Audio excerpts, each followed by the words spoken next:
much, fellow Africans, and welcome to today's episode of the Change for African campaign.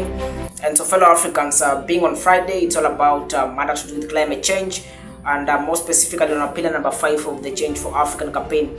And so, fellow Africans, today I'll be relating our pillar number 5 of the Change for African campaign to one of the United Nations Sustainable Development Goals, number 13, and more specifically of the key target, on its third key target of goal number 13, or 13.3, which is all about improving education, awareness, and capacity building on climate change, mitigation, adaptation, and early warnings. So, looking at the goal, it's all about 3 things or 4. We have education, we have education, we have awareness, and we have a capacity building. So this one in capacity building is all about the human now being able to be sensitized on matters to do with climate change. And as it comes on the end, we have what we call adaptation and early warnings. Also the issues we are supposed to discuss about this pillar of the Change for African campaign.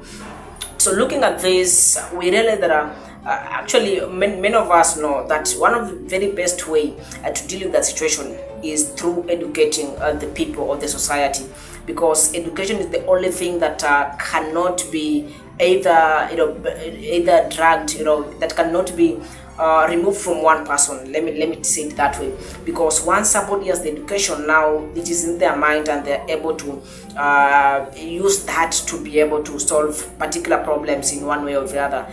And so that is why this afternoon, that is what we'll be trying to use to exemplify our 5th pillar of the Change for African campaign, all about the climate change that faces an African continent.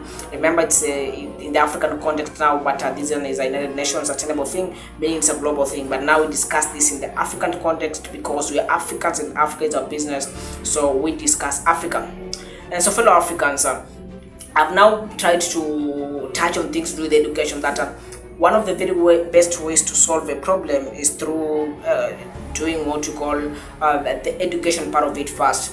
And then number 2, we have matters to do with awareness, that of course it is related to education, but then now we see the channels that you can use now to civilize more people and even educate more people. Now that one is what now comes with the awareness, now informing people, because remember, information is power. Once you have the right information, now you're going to do the right thing.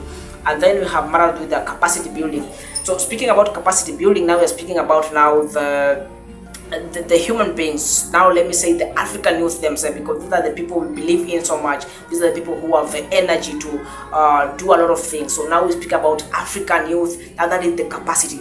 Let them, give them the capacity, build that capacity around them, equip them with the necessary skills, the necessary education, that they may be able to speak on matters to do with climate change, and they can also be able to participate on activities that involve climate change mitigation processes. And also we have what you call the early warnings. And so this one can be because now trying to integrate that target, or that key target, to now the technology space, integration part of it, that let us see, like we can have technology and innovation coming in place or in space to be able to now elevate how we respond to matters to do with climate change. That let us have kind of technology that we are able to realize as early as possible, whether there's anything to do with climate change ravaging effects that may come to interfere with our normal daily lives. We have so many calamities related to climate change that comes with climate change or due to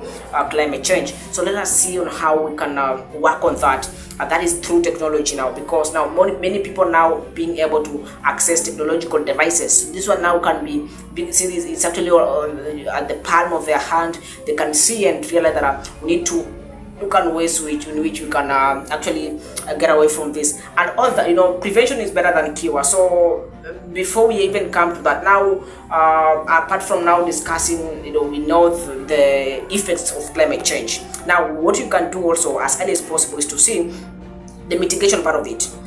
what are the things we are doing to make sure that that even we do not actually encounter such situations whereby our people are being displaced by floods, our people face problems with drought, that prolonged drought that come for a very long period of time. Let us see on how we can do the mitigation part of it, so that you can be able to rescue our climate, our planet Earth, so that because this is the only planet. And now in the African context, as we have said, that Africa is the most hit continent when it comes to matters of climate change and global warming, because the iron part of it is that Africa contributes very little to matters to do with climate change or global warming, because we are not that industrial as any other continent. But then I think there is a problem that you need to see how do you mitigate that.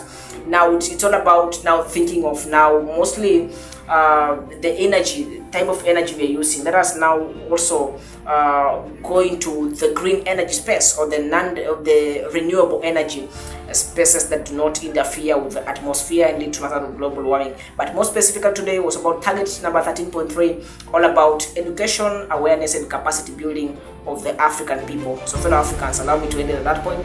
I wish you a great weekend. It has been a pleasure to be with you during all this week, and let's meet next week on Monday as we discuss matters with governance. We are coming to the end of actually our daily episode of the Change for African campaign. This is our episode number 75, meaning we have 25 to go, and have a great afternoon. Thank you.